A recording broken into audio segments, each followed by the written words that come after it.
नमस्कार दोस्तों, मैं संजय कुमार आप सभी विद्यार्थियों का हार्दिक स्वागत करता हूं, अभिनंदन करता हूं। और संत और संप्रदाय से संबंधित चल रही इस श्रेणी को आज हम खत्म करते हैं इस क्लास के साथ ही। तो मेरे प्यारे विद्यार्थियों, आप जुड़े रहिए क्योंकि अब हम बात करेंगे उन तीन ऐसे संतों की जो कि सगुण भक्ति परंपरा से संबंध रखते हैं। एक है अपने मीराबाई, और दूसरी गबरीबाई, और तीसरा है भक्त कवि दुर्लभ जी। देखिएगा, मीराबाई की जब मैं बात करूंगा, मीराबाई, पहली बात तो आपको ध्यान रखना है दोस्तों कि सगुण भक्ति परंपरा में सिर्फ तीन ही ऐसे शिष्य हुए हैं। कौन कौन से? एक तो मीराबाई, ठीक है ना, मीराबाई एक शिष्य हुई। दूसरा आपको ध्यान रखना है मेरे दोस्तों, मीराबाई का जो समय काल है वो 1498 से 1546 तक रहा। तो पहले तो आपको ध्यान रखना है मीराबाई का समय 1498 से 1546 ईस्वी, ठीक है ना, 1546 ईस्वी। अब देखिएगा मेरे दोस्तों, अब हम बात करेंगे इनकी एक एक करके। इनके जन्म की बात करूं मैं, देखिएगा, सबसे पहले मैं बात करूंगा इनके जन्म की। इनका जन्म कब हुआ पहली बात तो, और जन्म हुआ कहां पर? जन्म हुआ था 1498 ईस्वी में, 1498 ईस्वी। और ये हुआ था मेरे दोस्तों कुडकी ग्राम। कुडकी ग्राम है कहां पर मेरे भाइयों? पाली में। ये कुडकी ग्राम पड़ता है पाली में। पाली में इनका जन्म हुआ था। इनकी माता का नाम क्या मिलता है? माता का नाम, तो इनकी माता का नाम है मेरे दोस्तों वीर कुबरी। वीर कुबरी, ठीक है ना, वीर कुबरी इनके माता का नाम है, जबकि इनके पिता का नाम मिलता है रतन सिंह। और रतन सिंह की जब मैं बात करूंगा तो रतन सिंह इनके पिता का नाम भी मिलता है, और इनका जो ससुराल था वहां भी एक रतन सिंह नाम से व्यक्ति, एक राजा हुआ था, ठीक है ना। तो ध्यान रखिएगा मेरे दोस्तों, पिता जो है उनका नाम है रतन सिंह, और ये बाजोली के जागीरदार थे। जागीरदार, बाजोली के जागीरदार, और नागौर में पड़ता है। ये बाजोली पड़ता कहां पर है मेरे दोस्तों? नागौर, ठीक है ना, नागौर। रतन सिंह बाजोली के जागीरदार, और बाजोली के जागीरदार होने के साथ साथ ये बाजोली पड़ता कहां पर है? ये मेरे दोस्तों कहां पर पड़ता है? नागौर में। अच्छा, दादा कौन थे? राबदूदा। उस वक्त इनके जो दादा थे, ठीक है ना, दादा, ये दादा थे राबदूदा। और ये राबदूदा जो है मेरे दोस्तों, ध्यान रखिएगा, राबदूदा मेड़ता पर शासन कर रहे थे उस वक्त। कहां पर शासन कर रहे थे? मेड़ता पर शासन, मेड़ता पर शासन कर रहे थे, है ना, मेड़ता पर शासन कर रहे थे। इसके बाद ध्यान रखिएगा मेरे दोस्तों कि मैं बात करूं पति की, तो पति कौन था इनका? भोजराज। पति मेरे दोस्तों था कौन? भोजराज। अच्छा, भोजराज है कौन? भोजराज मेरे दोस्तों मेवाड़ के जो राणा थे, महाराणा सांगा, उन महाराणा सांगा के पुत्र थे भोजराज। और ध्यान रखिएगा कि भक्ति जो की थी वो सगुण भक्ति परंपरा, और भगवान कृष्ण को इन्होंने क्या किया था मेरे दोस्तों? पति मानकर पूछा था। देखिएगा, इनकी भक्ति थी, पहली बात तो भक्ति सगुण भक्ति परंपरा, सगुण भक्ति परंपरा, ठीक है ना, भक्ति। पति को, भोजराज को पति मानकर पूजा था। देखिएगा, ध्यान रखिएगा मेरे दोस्तों, ये भोजराज जो है ये मेवाड़ के राणा सांगा के पुत्र थे। इधर दिख देता हूं मैं, मेवाड़ के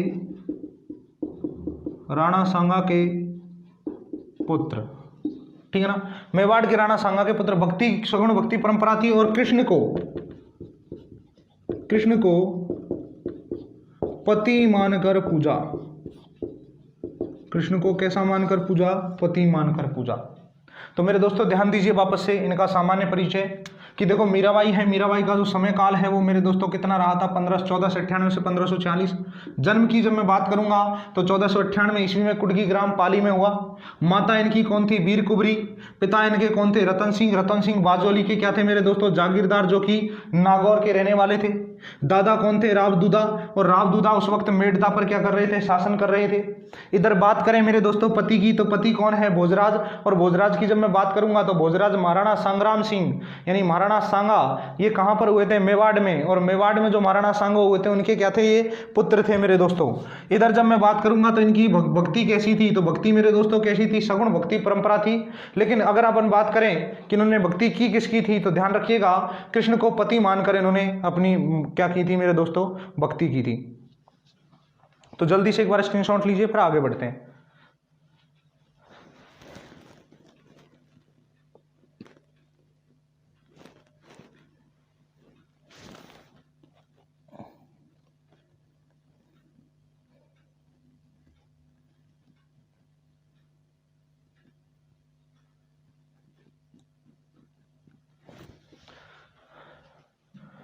अब देखिए मेरे दोस्तों,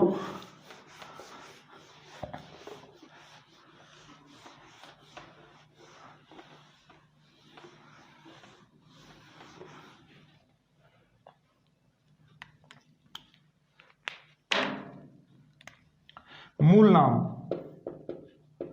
मीराबाई का मूल नाम। तो मीराबाई का जो मूल नाम है वो मूल नाम दो मिलते हैं, एक तो मिलते हैं पेमल और दूसरा मिलता है मेरे दोस्तों कस्बूबाई। ध्यान रखिएगा, इनके दो नाम मिलते हैं मूल नाम। पहला मिलता है पेमल, पेमल, जबकि दूसरा मिलता है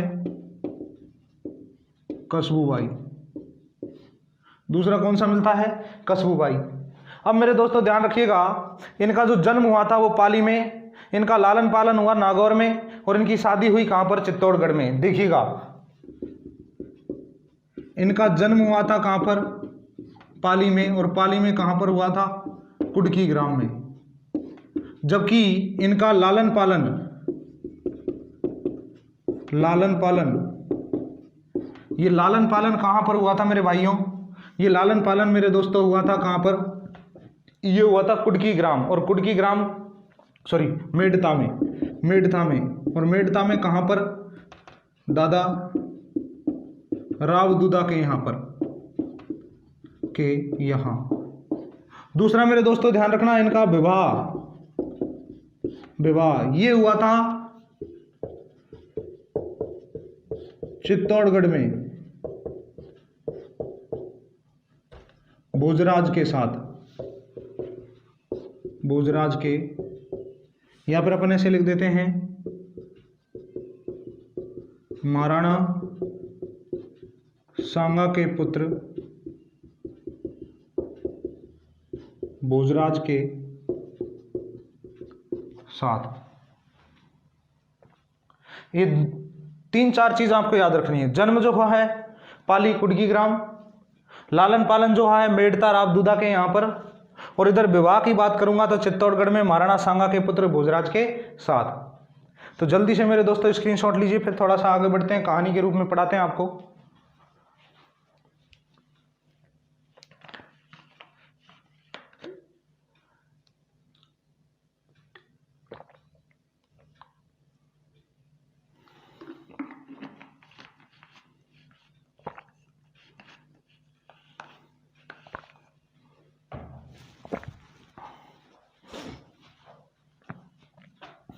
देखिए,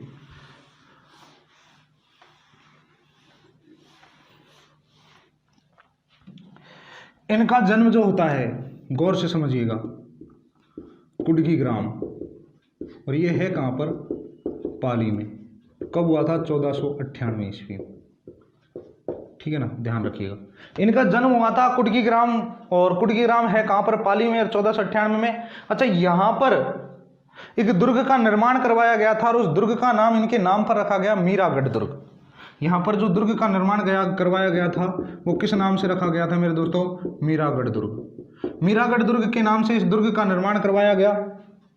इनकी जो माता थी उस माता का कहते हैं कि 7वें दिन ही या 7वें दूसरे दिन ही इनका क्या हो जाता है?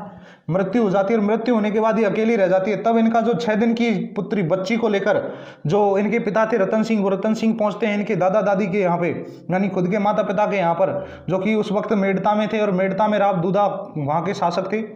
वहाँ पर पहुँचते हैं, और पहुँचने के बाद मेरे दोस्तों ध्यान रखना कि इनका लालन पालन जो हुआ उनके यहीं होता है। अब देखिएगा, मेड़ता नागौर ये कहाँ आ जाते हैं?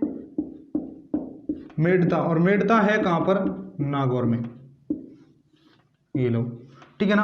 अब मेरे भाइयों देखिएगा कि यहाँ पर मेड़ता नागौर में सबसे पहले राव दूधा का शासन था। राव दूधा इनके क्या थे, दादा थे। दूसरा मीराबाई का यहाँ पर क्या हुआ था, लालन पालन हुआ था।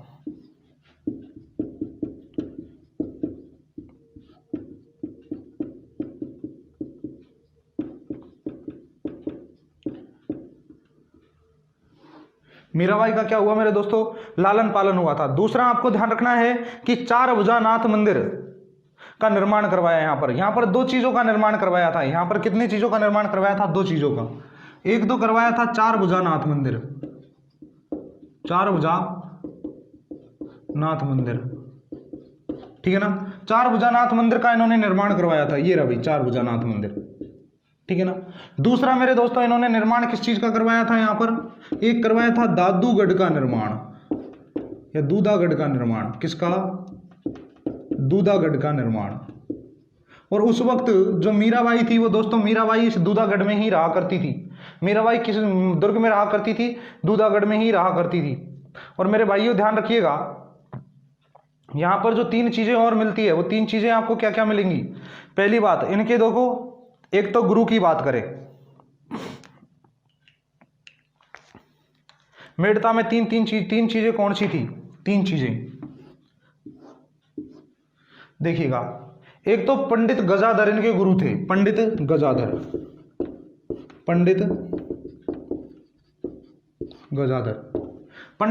इनके गुरु हुए, ठीक है ना। और पंडित गजाधर इनके जो गुरु हुए थे, ध्यान रखिएगा मेरे दोस्तों, ये पंडित गजाधर इनके बचपन के गुरु माने जाते हैं। पंडित गजाधर इनके क्या थे, गुरु। और मैं लिख सकता हूं ये बचपन के गुरु थे, कैसे थे, बचपन के गुरु माने जाते हैं मेरे दोस्तों। बचपन के गुरु कौन थे, पंडित गजाधर, ठीक है ना। बचपन के गुरु कौन माने जाते हैं, पंडित गजाधर। ये गजाधर जो है इन्होंने बचपन में इन्हें अनेकों शिक्षाएं दी, ठीक है। और ध्यान रखिएगा इनका जो विवाह हुआ था वो 1516 ईस्वी में। देखिएगा इनका विवाह, ये विवाह 1516 ईस्वी में किसके साथ, भोजराज। और बाद में ये मीराबाई कहां पर चली जाती है मेरे दोस्तों, चित्तौड़ में। कहां पर चली जाती है, चित्तौड़गढ़ में। अच्छा, चित्तौड़गढ़ में ये जब गई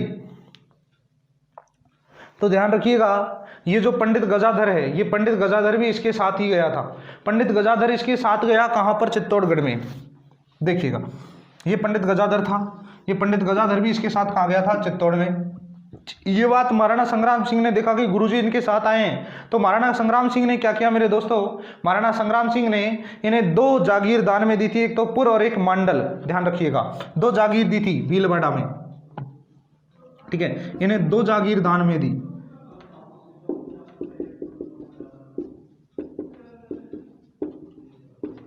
नहीं, एक तो है पुर और दूसरी है कौन सी, मंडल। पुर और मंडल, ठीक है ना।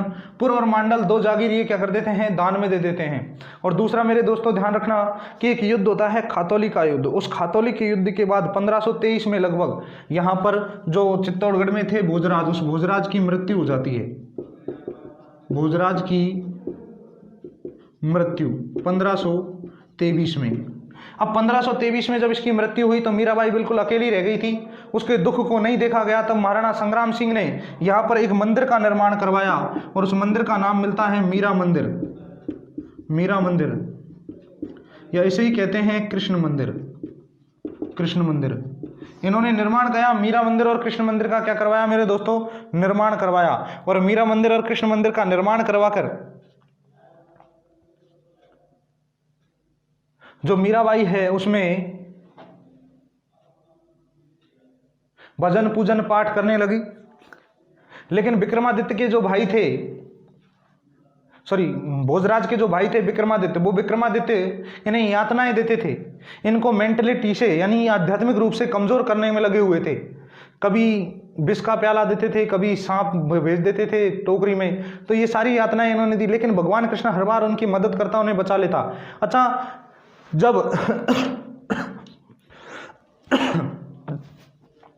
जब ये पूर्ण रूप से असहाय हो गई, निर्बल हो गई थी, तो मेरे दोस्तों मीराबाई को तुलसीदास ने एक सलाह दी कि आप पत्र लिखो और वृंदावन में एक है कौन,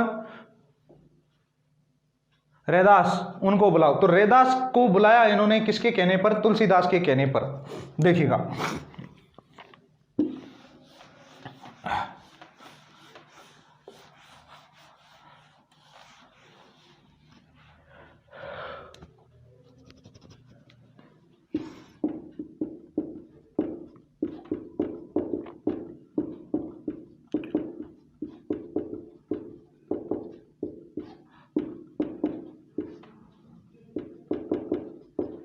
बुलाया वृंदावन से रैदास या रविदास को बुलाया, ठीक है ना। अब मेरे दोस्तों ध्यान रखना कि फिर बाद में ये वृंदावन चली जाती है और वृंदावन से ये 1546 में, 1546 ईस्वी में एक मंदिर है रणछोड़राय, रणछोड़राय मंदिर।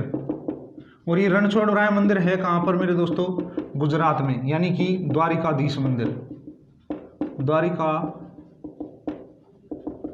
मंदिर। ये द्वारिकाधीश मंदिर रणछोड़राय में है। और मेरे दोस्तों ध्यान रखना, यहाँ पर ये मीराबाई चली जाती है अंत में, और यहीं पर जाकर ये भगवान कृष्ण की मूर्ति में क्या हो जाती है, विलीन हो जाती है। तो जल्दी से एक बार स्क्रीनशॉट लो, फिर आगे बढ़ते हैं।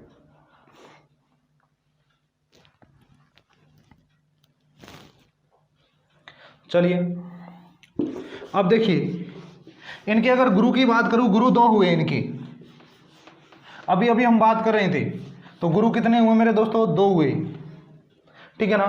गुरु की मैं बात करूंगा तो गुरु कितने हुए, दो गुरु। पहला गुरु पंडित गजाधर, यानी कि बचपन के गुरु, बचपन के गुरु। दूसरा मेरे दोस्तों ध्यान रखिएगा, आध्यात्मिक गुरु,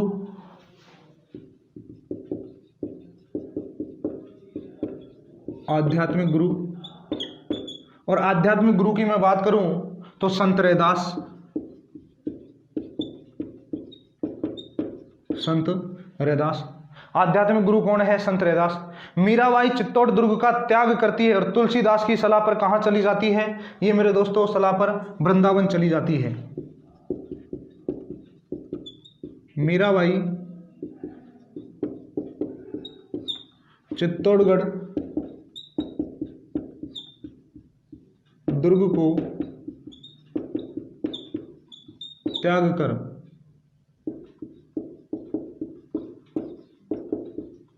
तुलसीदास की सलाह पर, तुलसीदास की सलाह पर ये कहाँ चली जाती है मेरे दोस्तों, वृंदावन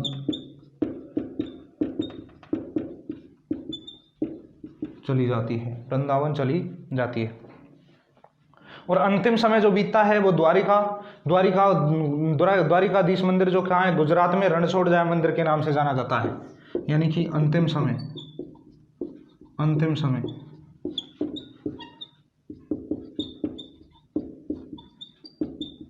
द्वारिकाधीश रणछोड़राय मंदिर गुजरात, यहाँ पर ये भगवान कृष्ण की मूर्ति में क्या हो जाती है, विलीन हो जाती है दोस्तों। अब देखिए मेरे दोस्तों ध्यान रखिएगा, जल्दी से स्क्रीनशॉट लीजिए एक बार, फिर आगे बढ़ते हैं।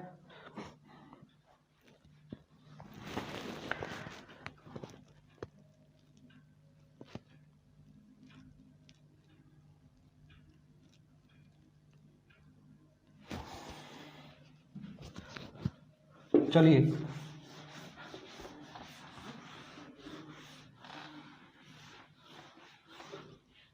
देखिएगा, एक तो ध्यान रखिएगा कविताएं, ठीक है ना। दूसरा ध्यान रखिएगा भक्ति, भक्ति कैसी थी इनकी, भक्ति। और तीसरी बात हम करेंगे भाव, इनका भाव कैसा था, भाव मोस्ट इंपोर्टेंट रूप से जो पूछी जाती हैं उनके बारे में हम बात करेंगे, ठीक है ना। अब मेरे दोस्तों देखिएगा, भक्ति का जो भाव, भक्ति का भाव, ये तो मेरे दोस्तों दाम्पत्य भाग था, दाम्पत्य भाव। कैसा भाव था? दाम्पत्य भाव। और दाम्पत्य भाव था मतलब कि ये भगवान कृष्ण को पति मानकर पूजती थी, यानी कि युगल रूप में पूजा करती थी। भक्ति जो थी वो कैसी थी? सगुण भक्ति, सगुण भक्ति। और कविताएं जो थी वो कविताएं मेरे दोस्तों ध्यान रखना, उनको कहते हैं पदावलियां। कविताओं को क्या कहते हैं? कविताओं को कहते हैं पदावलियां। यानी मीराबाई की जो कविता लिखी गई थी उन कविताओं को क्या कहा जाता है? पदावलियां। एक बात देखिए, ध्यान से रखना कि मीराबाई ने ब्रज भाषा में कविताएं लिखी और जिन पर गुजराती भाषा का प्रभाव पड़ता है। देखिएगा, मीराबाई ने ब्रज भाषा में कविताएं लिखी जिन पर ब्रज भाषा का प्रभाव पड़ता है। ठीक है ना? जिन पर किनका प्रभाव पड़ता है? ब्रज भाषा में कविताएं लिखी, गुजराती भाषा का, जिन पर गुजराती भाषा का प्रभाव पड़ता है। किसका प्रभाव पड़ता है मेरे दोस्तों? गुजराती भाषा का प्रभाव पड़ता है।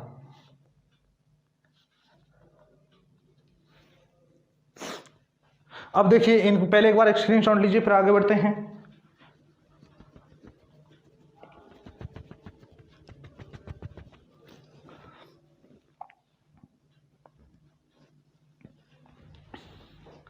देखिए दोस्तों,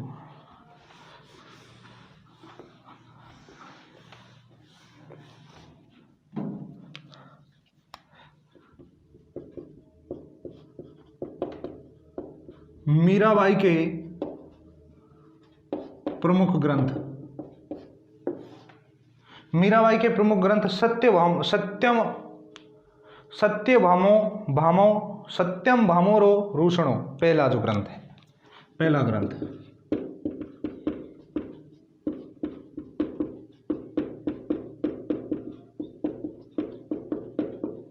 रूषणो। दूसरा ग्रंथ जो है मेरे दोस्तों वो है रुक्मणी मंगल।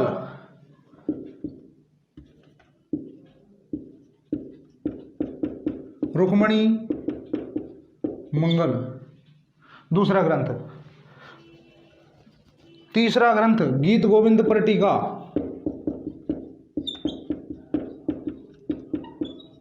गीत गोविंद पर टीका। और चौथा ये नरसी मेहतारी हुंडी, चौथा है नरसी मेहतारी हुंडी। देखिएगा, पहला है सत्यम भामोरो रूषणो, दूसरा है रुक्मणी मंगल, तीसरा है गीत गोविंद पर टीका और चौथा है नरसी मेहतारी हुंडी। ये जो ग्रंथ हैं ये सारे ग्रंथ मेरे दोस्तों किसने लिखा? ये लिखे मीराबाई ने। अच्छा, दूसरा ध्यान रखना, रत्ना खाती ने मीराबाई के जीवन पर ब्रज भाषा में, है ना, नरसी वायरो मायरो, ठीक है ना, रत्ना खाती ने, रत्ना खाती ने, है ना, मीराबाई के जीवन पर, मीराबाई के जीवन पर ब्रजभाषा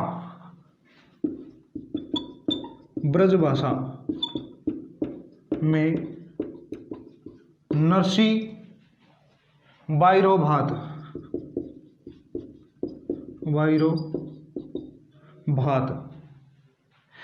एक ग्रंथ लिखा,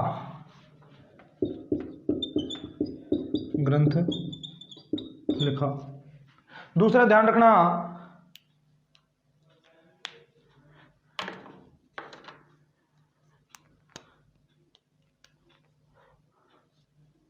भक्तमाल ग्रंथ से भी मीराबाई के बारे में पता चलता है। एक ग्रंथ है भक्तमाल, ग्रंथ से भी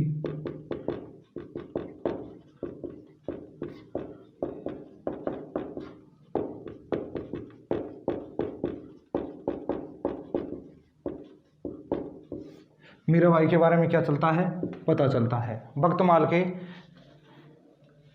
ग्रंथ से, ठीक है ना। इसे प्रियदास भी कहते हैं, प्रियदास, प्रियदास, ठीक है, ध्यान रखिएगा दोस्तों। अब देखिए जल्दी से इसका स्क्रीनशॉट लीजिए, फिर आगे बढ़ते हैं। बागड़ की गबरीबाई, गबरीबाई को बागड़ की मीरा कहा जाता है, ठीक है ना। चलिए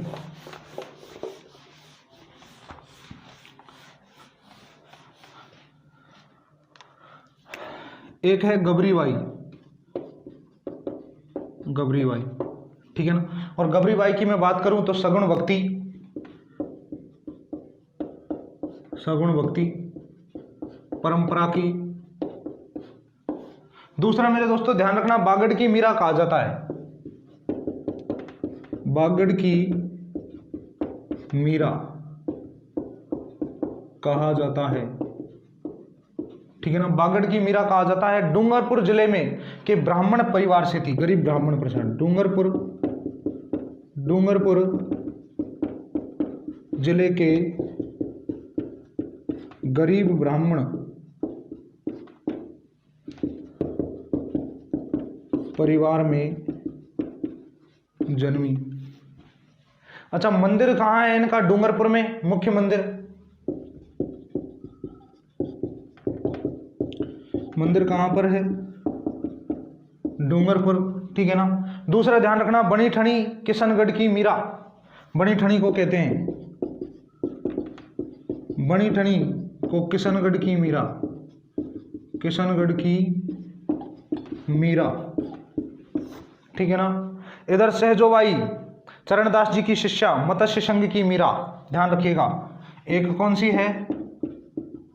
सहजोबाई चरणदास जी की शिष्या, चरणदास जी की शिष्या, जिसे क्या कहते हैं?